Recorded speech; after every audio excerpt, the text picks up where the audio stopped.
இதே மாதிரி நல்லா கிறிஸ்பியாக கலர் சேஞ்ச் ஆகாமல் எண்ணெய் குடிக்காமல் நீங்கள் 1 மந்த்துக்கு மேலே வச்சுருந்தீங்கனாலும் இந்த சிப்ஸு சேம் டேஸ்ட்டில் நல்லா கிறிஸ்பியாக இருக்கும். இதுக்கு ஒரே ஒரு சீக்ரெட் மட்டும்தான் இருக்குது. வீடியோவை ஸ்கிப் பண்ணாமல் ஃபுல்லாக பார்த்தீங்கன்னா உங்களுக்கும் அந்த சீக்ரெட் என்னங்கிறது தெரியும். Hi friends, welcome back to my channel. இன்றைக்கி இந்த நேந்திரன் சிப்ஸ் செய்கிறதுக்கு நேந்திரன் காய் எடுத்துக்கலாம்.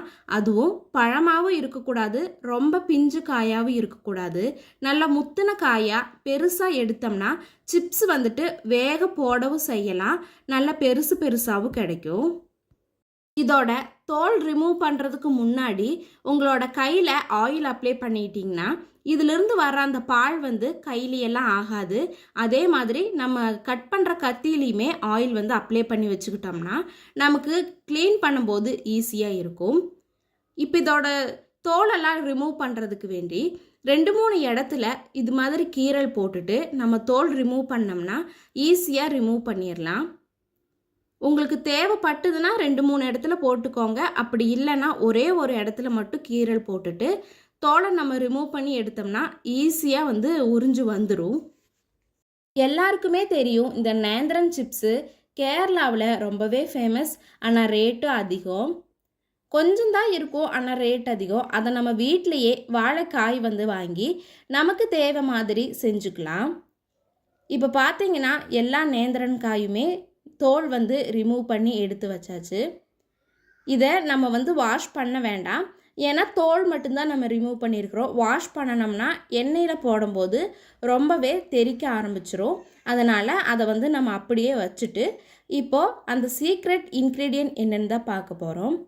ஒரு பவுலில் நமக்கு தேவையான அளவு உப்பு, மஞ்சள் தூள் சேர்த்திட்டு நிறைய தண்ணி ஊற்றி, அதாவது நம்ம எத்தனை காய் ஃப்ரை பண்ண போகிறோமோ அதுக்கு ஏற்ற மாதிரி தண்ணி சேர்த்தி மிக்ஸ் பண்ணி வச்சுக்கலாம்.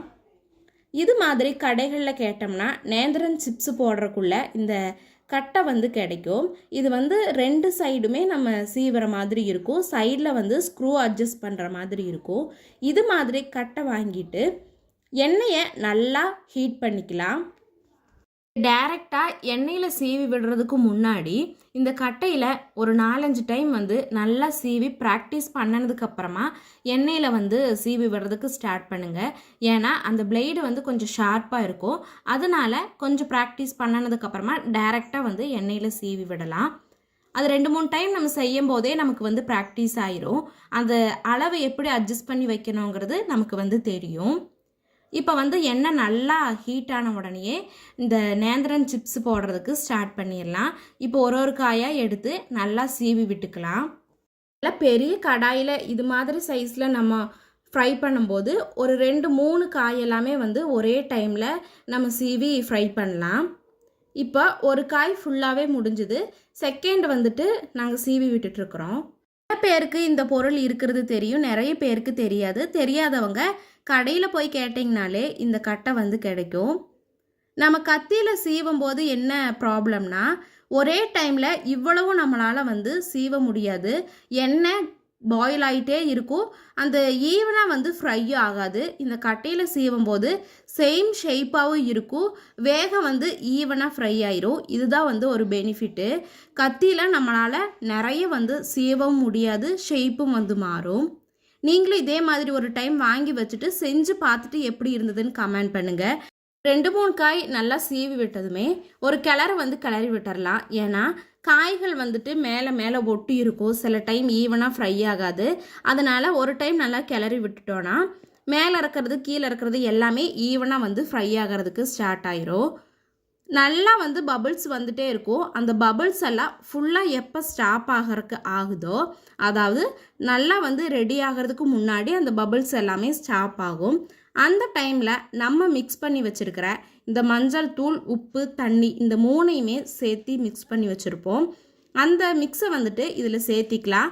நான் வச்சுருக்கிற அந்த கரண்டியில் 2 கரண்டி மட்டும்தான் ஒரு டைமுக்கு சேர்த்திருக்கிறேன். சில பேருக்கு தெரியும், ஆனால் நிறைய பேருக்கு தெரியாது.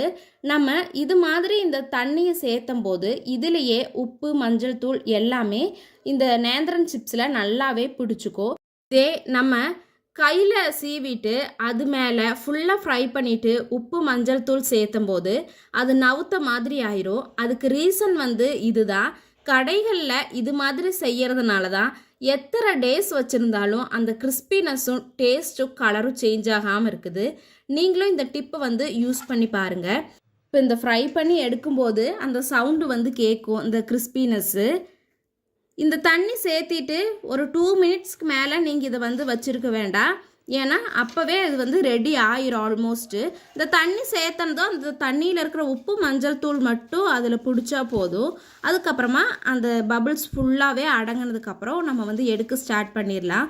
தண்ணி ஊற்றுறனால எண்ணெய் தெறிக்குங்கிற அந்த பயமே வேண்டாம். எண்ணெயெல்லாம் தெறிக்காது. அது வந்து அந்த சவுண்டு மட்டும்தான் கேட்கும். இந்த சீக்ரெட் டிப்ஸை யூஸ் பண்ணி நேந்திரன் சிப்ஸ் ஃப்ரை பண்ணிவிட்டு எப்படி இருந்ததுன்னு கமெண்ட் பண்ணுங்கள். வீடியோ பிடிச்சிருந்ததுன்னா லைக் பண்ணி சப்ஸ்கிரைப் பண்ணிக்கோங்க. தேங்க்ஸ் ஃபார் வாட்சிங். Bye bye.